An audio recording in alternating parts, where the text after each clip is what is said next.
महबूब सुबहानी, कुतुब रब्बानी, किंदील नूरानी, शहबाज लामकानी, गौस समदानी, गौस आज़म सैयदना शेख मुहियुद्दीन अब्दुल कादिर जीलानी बगदादी रदियल्लाहु ताला अन्हु व अरवाहु अन्ना। ये वो शख्सियत है जिनकी फजीलत और अहमियत किसी से छुपी हुई नहीं है। इनकी फजीलत और इनका चर्चा अजहर में शम्स है। शर्क से लेकर गर्ब तक, शुमाल से लेकर जुनूब तक इनका चर्चा हो रहा है। और ये अल्लाह तबारक व ताला के वो बरगज़ीदा वली हैं कि अल्लाह ने जिन्हें सुल्तानुल विलायत का मनसब अता फरमाया है। और विलायत जिसे भी दी जाती है ये हुज़ूर गौसे आज़म दस्तगीर रज़ियल्लाहु ताला अन्हु के सदक़े में उनके वसीले से दी जाती है। तो नाज़रीन, आज हम हुज़ूर गौसे आज़म रज़ियल्लाहु ताला अन्हु के फ़ज़ाइल और उनकी करामतों के हवाले से बातें करने के लिए हाजिर हुए हैं। नाज़रीन, अस्सलामु अलैकुम वरहमतुल्लाहि वबरकातुहू। हम आपसे इन्हीं मौज़ूआत पर कुछ कलाम करेंगे। इसी के साथ हमारे साथ मौजूद हैं हज़रत मौलाना ज़ियाउल मुस्तफ़ा मिसबाही साहब। तो हम उनसे इन्हीं मज़मून से कुछ गुफ्तगू करेंगे और उनसे कुछ सवाल जवाब करेंगे इंशाअल्लाह तबारक व तआला। अस्सलामु अलैकुम वरहमतुल्लाहि वबरकातुहू। वालेकुम अस्सलाम रहमतुल्लाहि ताला वबरकातुहू। हज़रत हुज़ूर गौसे पाक रज़ियल्लाहु ताला अन्हु, इनकी शख्सियत क्या है? ये किस ज़ात का नाम, मतलब क्या किस ज़ात को कहते हैं? या फिर जो है हुज़ूर गौसे पाक रज़ियल्लाहु ताला अन्हु कौन से वक्त में, किस वक्त में पैदा हुए थे, कैसे हालात में पैदा हुए थे? इस पर हमारी रहनुमाई फरमाइए। नहमदुहु व नसल्ली व नसल्लिमु अला रसूलिहिल करीम, अम्मा बाद। देखिए, 5वीं सदी हिजरी के आखिर में दुनिया इस्लाम में शदीद इख्तिलाफ और फितना बर्पा हो चुका था। मुसलमान मुख्तलिफ गिरोहों में बढ़ चुके थे और अपनी इज्तिमाई कुव्वत खो बैठे थे। आलम इस्लाम में तवायफिर मुल्की का दौरा था। मुसलमान गैर इस्लामी शियार अख्तियार कर बैठे थे। हर तरफ महरूमी, शकावत और इस्तिबदाद, फिस्को फजूर, ये सब का आलम था। अब्बासी खुलफा शतरंज के जो बादशाह होते हैं उसी तरह बिल्कुल कठपुतली बने हुए थे। इस्लाम दम तोड़ रहा था। दूसरी जानिब सलीबी हुकूमतें, सलीबी ताकतें अर्ज़ मुक़द्दस, अर्ज़ फ़लस्तीन और बैतुल मुक़द्दस पर हमले पे हमले कर रही थी और मुसलमानों के हुकूमत वहां से ज़ायल करके अपनी मिल्कियत में लाने की कोशिश कर रही थी। इन हालात में अहले इल्म का ये हाल था कि हनाबिला और मुअतज़िला आपस में एक दूसरे से बाहम मारका आराइयां कर रहे थे। अहनाफ और शवाफे एक दूसरे के दस्त गिरेबां थे। सुन्नी और शियों का अलग मसला था। इनके में अलग खाना जंगियां हो रही थी, एक दूसरे की कत्ल गिरी हो रही थी, एक दूसरे के अकीदे पे हमले हो रहे थे। अहले सुन्नत के अकीदे पामाल किए जा रहे थे। इस्लाम पर सख्त से सख्त जुल्म ढाए जा रहे थे और इस्लाम को निहायत ही कमजोर किया जा रहा था।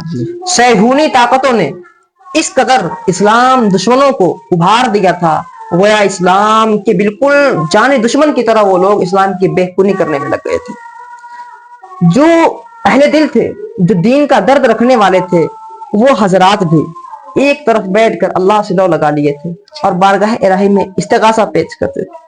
इस घटाटोप अंधेरे में जिस मर्द कामिल का ज़ुहूर हुआ, जिसकी मसीहाई से उम्मते मुस्लिमा के मुर्दा तन को, बदन को जिंदगी मिली, जिनके ज़ुहूर की बशारतें अबू अली बिन बस्सार बसरी के जमाने से औलिया किराम दिया करते थे, वो मर्द कामिल, मुहिब्बे, वो मर्द काबिल, कुतुब रब्बानी, महबूब सुबहानी, शेख मुहियुद्दीन अब्दुल कादिर जिलानी रज़ियल्लाहु ताला अन्हु, इनका ज़ुहूर होता है और वलियों के वली बनकर इस दुनिया में रोशन आफताब की तरह चमकने लगते हैं। ये शख्सियत है गौसे आज़म। सुभान अल्लाह, माशाअल्लाह। मतलब गौसे आज़म रज़ियल्लाहु ताला की क्या शान है। हजरत, हम बचपने से जो है हुज़ूर गौसे पाक रज़ियल्लाहु ताला की करामतें सुनकर जो है बड़े हुए हैं। तो ہمیں حضرت یہ بتائیے کہ حضور غوث پاک رضی اللہ تعالیٰ عنہ کو کیا صرف کرامتوں کی وجہ سے جانا جاتا ہے یا علم کے میدان میں ان کا کوئی کام ہے؟ تو اس پر ہماری رہنمائی فرمائیے. دیکھیں، اسلام کا بچہ بچہ غوث اعظم کی بات آتی ہے، ان کا تذکرہ آتا ہے تو اس طرف چلا جاتا ہے کہ غوث اعظم کرامتوں والے ولی، جی ان کی کرامتیں سبحان اللہ، بڑے سے لے کر بوڑھوں تک غوث اعظم کو ان کی کرامتوں سے جانتے ہیں. جی ہم صرف اور صرف غوث اعظم کو ان کی کرامتوں سے پہچانتے ہیں. کیا یہ غوث اعظم ہے؟ نہیں. ذرا دیکھیں غوث اعظم کے علم کا مقام. وہ اپنے وقت کے ایک بڑے مفتی تھے، اللہ، ایک بہت بڑے عالم تھے، جی جید عالم تھے، اور اپنے وقت کے سب سے بڑے عالم تھے، سب سے بڑے مفتی تھے. آپ کے شہزادے فرزند ارجمند شیخ عبد الرزاق تحریر فرماتے ہیں کہ بلاد عجم سے ایک مرتبہ ایک فتویٰ آیا، ایک سوال آیا. عجم کے سارے علماء اپنے ہاتھ کھڑے کر چکے تھے اور اس کا جواب کسی کے پاس نہ تھا. جی سوال یہ تھا کہ ایک شخص نے قسم کھائی تھی کہ میں اللہ کی عبادت کروں گا اس وقت جبکہ دنیا میں کوئی اللہ کی عبادت نہ کر رہا. یہ قسم کھائی. اب روئے زمین پر کہیں نہ کہیں ہر وقت کوئی نہ کوئی نمازیں پڑھ رہا ہوتا ہے، کوئی نہ کوئی روزے رکھ رہا ہوتا ہے، کوئی نہ کوئی اذان دے رہا ہوتا ہے، کوئی نہ کوئی درود پڑھ رہا ہوتا ہے. مطلب روئے زمین پر ہر وقت کوئی نہ کوئی ایسا شخص ضرور ہوتا ہے جو عبادت الہی میں مشغول رہتا ہے. اب اس نے کہا کہ میں روئے زمین پر ایسی عبادت کروں گا اور اس وقت کروں گا جبکہ کوئی وہ عبادت نہ کر رہا ہو. جی اب ایسا کیسے ہو سکتا ہے کہ پوری روئے زمین پر کوئی وہ عبادت نہ کر رہا ہو جو عبادت یہ کرے؟ جب غوث اعظم کی بارگاہ میں یہ سوال آتا ہے، غوث اعظم اس سوال کو پڑھتے ہی ارشاد فرماتے ہیں اس شخص سے کہو کہ خانہ کعبہ میں جائے اور سارے حاجیوں کو یا عمرہ کرنے والوں کو روک دے اور اکیلا طواف کر لے، کیونکہ اس وقت خانہ کعبہ کو کوئی طواف نہیں کر رہا ہوگا. یہ غوث اعظم کی حاضر جوابی اور فتویٰ کی فہم تھی کہ سوال پورا بھی نہ ہو اور سائل کو جواب دے دیا. سبحان اللہ. یہ علم کا بحر تھے وہ، یہ بحر بیکراں تھے علم کے میدان میں، اتنے بڑے جدید عالم تھے. حضرت حضور غوث پاک رضی اللہ تعالیٰ عنہ کو ابھی آپ نے جو ہے ان کے القابات میں سے جیسے کہ آپ نے کہا محی الدین عبد القادر جیلانی، تو یہ محی الدین کا مطلب جو ہے ہمیں سمجھا دیجیے. دیکھیں، محی الدین کا مطلب ہوتا ہے دین کو زندہ کرنے والا. دین کو زندہ کرنے والا. اب کچھ سوال کر سکتا ہے یا ایسا ہو سکتا ہے کہ غوث اعظم محی الدین کیسے؟ جی اللہ کے رسول صلی اللہ علیہ وآلہ وسلم نے ارشاد فرمایا اور متعین فرما دیا کہ ہر صدی کے آخر میں ایک مجدد پیدا ہوگا جو دین کو نئے طریقے پر ڈالے گا، دین پر اٹھنے والے فتنوں کو سدباب کرے گا، ان کو دور کرے گا اور دین کو جلا بخشے. لیکن یہ محی الدین دین کو زندہ کرنے والا، کہیں ایسا تو نہ غیر لوگ اعتراض کر سکتے ہیں کہ ان لوگوں نے اپنا ہی نام رکھ لیا ہو محی الدین، اس طریقے سے دین کو زندہ کر، دین کو زندہ کون کر سکتا ہے؟ اب ذرا دیکھیں، غوث اعظم خود فرماتے ہیں اور شیخ ابن حجر اسقلانی اپنی کتاب میں اس کو تحریر فرماتے ہیں کہ غوث اعظم کا جو لقب محی الدین ہے یہ انہوں نے خود نہ رکھ لیا، کسی اور نے نہ دے دیا، بلکہ یہ رب کی عطا سے ملا ان کو. کس طرح؟ پورے واقعے کو نقل فرماتے ہیں کہ ایک مرتبہ غوث اعظم جمعہ کا دن تھا.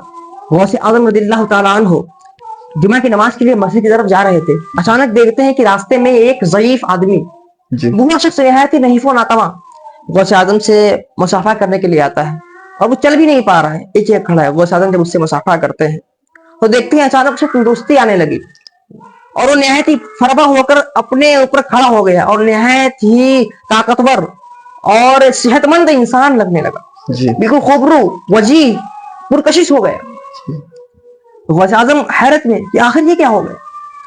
غوث اعظم سے پھر وہ شخص بولتا ہے کہ حضور میں دین ہوں اللہ کا،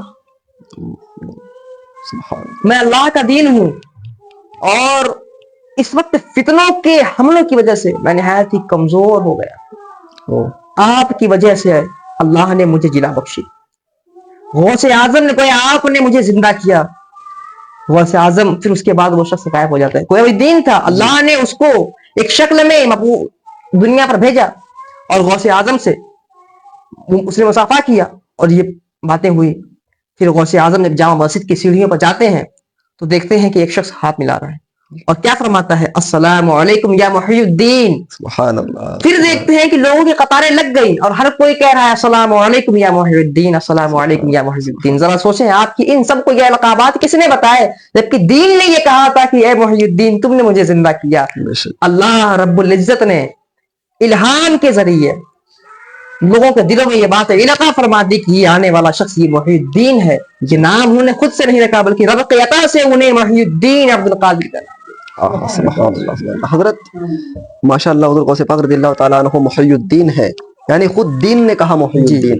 हुजूर गौसे पाक रज़ियल्लाहु ताला अन्हु मुहय्यिद्दीन भी है और हुजूर गौसे पाक रज़ियल्लाहु ताला अन्हु ताजदारे विलायत मतलब वलियों के सुल्तान भी हैं और आलिम ऐसे कि उनके पाए का आलिम उस वक्त में कोई नहीं। देखें ना इसके मामले में भी शेख अली हैती फरमाते हैं इमाम अहमद बिन हम्बल की कब्र पर सैयदना गौसे आज़म रज़ियल्लाहु ताला अन्हु के साथ ये तशरीफ लेकर जाते हैं तो क्या देखते हैं, आंखों देखा हाल बयान फरमा रहे हैं। कौन फरमा रहे हैं? शेख अली फरमा रहे हैं कि देखता हूं कि अचानक कब्र शक होती है और सैयदना इमाम अहमद बिन हम्बल रज़ियल्लाहु ताला अन्हु कब्र अनवर से बाहर तशरीफ लाते हैं। उनके साथ में एक नूरानी खिलात होती है जो गौसे आज़म को नवाजते हैं और क्या फरमाते हैं कि ऐ अब्दुल कादिर मैंने तुम्हें इल्म हाल, इल्म काल, इल्म शरीयत, इल्म तरीक़त सब में अपना जानशीन बनाया और तुम्हें जरा सोचें आप, इमाम अहमद बिन हम्बल अपने कब्र से निकलकर गौसे आज़म से मुसाफा करके उन्हें खिलात इल्म अता फरमा रहे हैं। इससे बड़ा आलिम कौन हो सकता है? यकीनन हज़रत हुजूर गौसे पाक हम गौसे आज़म को सिर्फ उनकी करामतों की वजह से जानते हैं, नहीं ऐसा नहीं है। गौसे आज़म अपने वक्त के सबसे बड़े वली थे, बल्कि वलियों में जब तक औलिया अल्लाह दुनिया में होते रहेंगे क़यामत वलियों में सबसे बड़े वली थे, अपने वक्त के सबसे बड़े आलिम थे, अपने वक्त के सबसे बड़े मुफ्ती थे, अपने वक्त के सबसे बड़े शरीयत के जानकार थे। सुभान अल्लाह, सुभान अल्लाह। हजरत हुजूर गौसे पाक रज़ियल्लाहु ताला अन्हु इन तमाम औसाफ के हामिल थे, यकीनन थे। मगर हजरत हुजूर गौसे पाक रज़ियल्लाहु ताला अन्हु तकरीर क्यों नहीं करते थे हजरत, और उन्होंने तकरीर करना कब शुरू किया? देखिए जब गौसे आज़म रज़ियल्लाहु ताला अन्हु जुमला उलूम अकली और नकली से बिल्कुल मुज़य्यन हो गए तो उसके बाद आपको तकरीर करने के लिए आपको अपने अंदर कुछ हिचकिचाहट सी महसूस हुई और आप तकरीर नहीं फरमाया करते थे। एक दिन बेदारी की हालत में आप खुद नक़ल फरमाते हैं और इरशाद फरमाते हैं कि बेदारी की हालत में मैंने दोनों आलम के सरदार जनाब अहमद मुख्तार शफी मुअज़्ज़म नूर मुजस्सम सल्लल्लाहु अलैहि वसल्लम का दीदार हुजूर सामने जलवागर हुए। फरमाया मेरे बेटे तुम तकरीर क्यों नहीं करते, तुम वाज़ व नसीहत क्यों नहीं करते? गौसे आज़म बारगाह रिसालत में अर्ज करते हैं हुजूर मैं आज़मी हूँ, अरब फसीह व बलीग होते हैं, मुझे इनके सामने तकरीर बोलने में कुछ हिचकिचाहट महसूस होती है और अपने अंदर थोड़ी सी घुटन महसूस करता हूं कि मैं किस तरह तकरीर करूं, अपने अंदर हैबत महसूस करता हूं। अरब तो फसीह व बलीग होते हैं और मैं ठहरा आदमी। आका दो जहां सल्लल्लाहु अलैहि वसल्लम जरा देखें रहमत किस तरह जोश मारती है, किसी भी फैज किस तरह होता है। पास आते हैं, इरशाद फरमाते हैं मेरे बेटे अपना मुंह खोलो, अपने दहने अतहर से लवाब दहन को निकालते हैं और गौसे आज़म के मुंह में 7 मरतबा अपना लवाब दहन डालते हैं। जरा देखिए क्या मर्तबा गौस का लवाब दहन मुंह में जा रहा है, सुभान अल्लाह। नबी का लवाब दहन गौस के मुंह में जा रहा है। फरमाते हैं बेटा आप तकरीर शुरू करो। आका करीम सल्लल्लाहु अलैहि वसल्लम के बाद हज़रत सैयदना अली मुर्तज़ा करमल्लाहु तआला वजहुल करीम तशरीफ लाते हैं और फिर वो भी अपना लवाब दहन सैयदना अब्दुल कादिर जिलानी रहमतुल्लाह तआला अलैह के मुंह में डालते हैं और 6 मरतबा। आका करीम ने 7 मरतबा डाला, आपने 6 मरतबा डाला। उसके बाद सैयदना गौसे आज़म रज़ियल्लाहु तआला अन्हु फरमाते हैं कि जब मैं मिंबर पर खड़ा हुआ तो मेरे अंदर से सारी तरह के हैजान और घुटन सब खत्म हो गई, सारी तरह की हैबतें दूर हो गई और मैंने तकरीर शुरू की तो इस तरह गोया कि सारी चीजें मैं ऊपर आसमान से नाजिल हो रही हूं और ऐसा फसीह बलीग खिताब किया कि उस वक्त के सारे उलमा हैरान रह गए کہ آخر اچانک سے یہ تبدیلی کہاں سے آ گئی اور غوث اعظم کے مجمع میں 70,000 لوگ شرکت کیا کرتے تھے, 400 علماء کرام بیٹھ کر غوث اعظم کی تقریروں کو نقل فرمایا کرتے تھے, وہ فصیح لسانی آپ کے اندر موجود ہو گئی کہ کہاں سے آئی مصطفیٰ کریم کا لعاب دہن جس کے منہ میں چلا جائے وہ وقت کا غوث بنتا ہے, وقت کا فصیح اللسان بنتا ہے, جس کے سامنے بڑے بڑے فصحا بیٹھ جاتے ہیں. حضرت نے فرمایا تیرے آگے یوں ہے دبے لچے فصحا عرب کے بڑے بڑے, کوئی جانے منہ میں کوئی جانے منہ میں زبان نہیں بلکہ جسم میں جان ہے. Subscribe Al Huda Studio channel and press THA bell icon to get our video first.